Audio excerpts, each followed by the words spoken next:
शक्तिपीठ महामार्गाची संपूर्ण माहिती।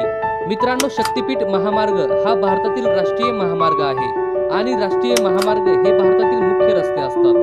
संपूर्ण भारतभर 66,590 किलोमीटर इतके अंतर हे राष्ट्रीय महामार्गांनी व्यापलेले आहे।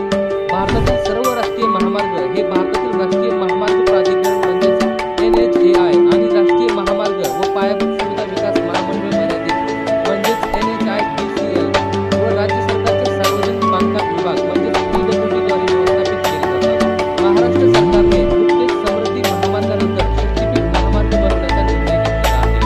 नमस्कार मित्रांनो, स्वागत आहे आपले आणखी एका मनोरंजक आज आपण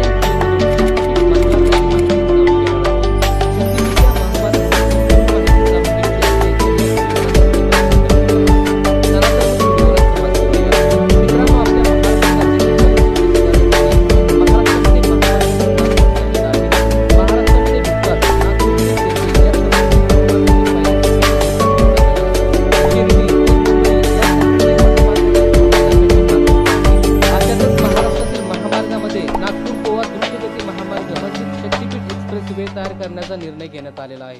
या महामार्गामुळे पूर्वीचे गोवा नागपूर हे अंतर 21 तासांवरून 8 तासाचे होणार आहे। राज्य रस्ते विकास महामंडळ या विभागाने प्रस्तावित केलेला हा महामार्ग महाराष्ट्राबरोबर भारतातील एकूण 13 जिल्ह्यांमधून जाणार आहे।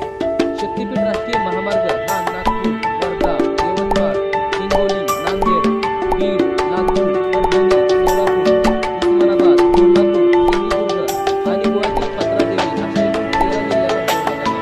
त्याचबरोबर हा महामार्ग राहुल, औंढा-नागनाथ, अंबाजोगाई, परळी, तुळजापूर, पंढरपूर, नरसोबाची वाडी आणि कोल्हापूर या प्रमुख धार्मिक स्थळांनाही जोडला जाणार आहे। या महामार्गावर येणाऱ्या प्रमुख स्थळांमध्ये कोल्हापूरची महालक्ष्मी, तुळजापूरची भगवती आणि पत्रादेवी ही शक्तिपीठे आहेत। त्यामुळे या महामार्गाला शक्तिपीठ असे नाव देण्यात आले आहे। मित्रांनो, हा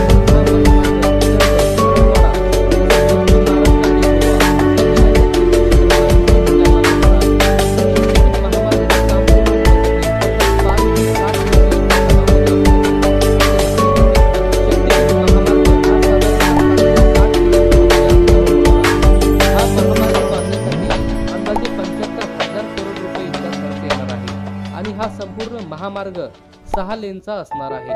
तर मित्रांनो, आज आपण शक्तिपीठ या महामार्गाची संपूर्ण माहिती जाणून घेतलेली आहे। शक्तिपीठ महामार्गाबद्दल आम्ही सांगितलेली ही माहिती तुम्हाला कशी वाटली ते आम्हाला कमेंट करून नक्की कळवा। आणि जर हा व्हिडिओ तुम्हाला आवडला असेल तर व्हिडिओला एक लाईक करा व चॅनलला सबस्क्राईब